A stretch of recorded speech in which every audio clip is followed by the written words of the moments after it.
Clip number 869۔ اس clip میں سورہ انبیاء کی آیت نمبر 91 سے لے کر 93 تک کی تلاوت، ترجمہ اور تفسیر قرآن صراط الجنان آپ سماعت فرمائیں گے۔ بسم اللہ الرحمن الرحیم۔ ترجمہ: اللہ کے نام سے شروع جو نہایت مہربان رحمت والا ہے۔ والتی احصنت فرجها فنفخنا فيها من روحنا وجعلناها وابنها آية للعالمين۔ ترجمہ: اور اس عورت کو یاد کرو جس نے اپنی پارسائی کی حفاظت کی تو ہم نے اس میں اپنی خاص روح پھونکی اور اسے اور اس کے بیٹے کو سارے جہان والوں کے لیے نشانی بنا دیا۔ واللتی احصنت فرجہا، اور اس عورت کو یاد کرو جس نے اپنی پارسائی کی حفاظت کی۔ یہاں سے حضرت مریم رضی اللہ تعالی عنہا کا واقعہ بیان کیا جا رہا ہے۔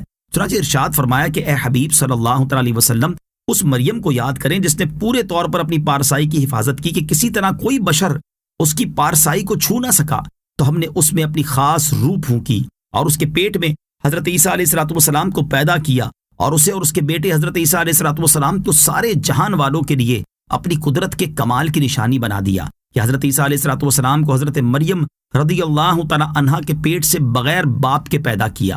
پاک دامنی عورت کے لیے بہترین وصف ہے۔ اس سے معلوم ہوا کہ عورت کے لیے بہترین وصف یہ ہے کہ وہ پاک دامن رہے اور اپنی پارسائی کی حفاظت کرے۔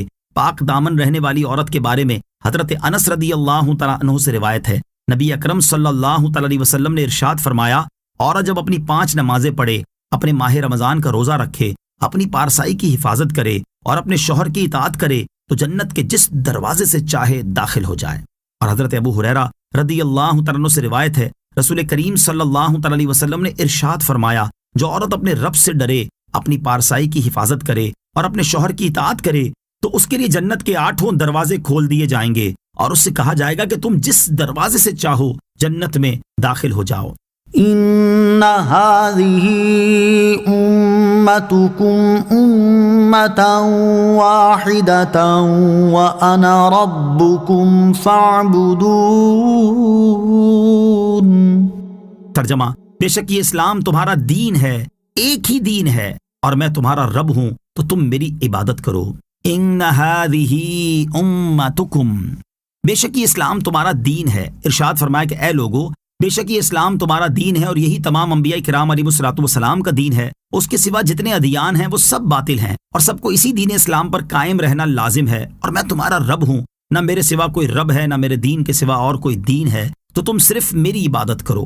وَتَقَطَّعُوا أَمْرَهُمْ بَيْنَهُمْ كُلٌّ إِلَيْنَا رَاجِعُونَ۔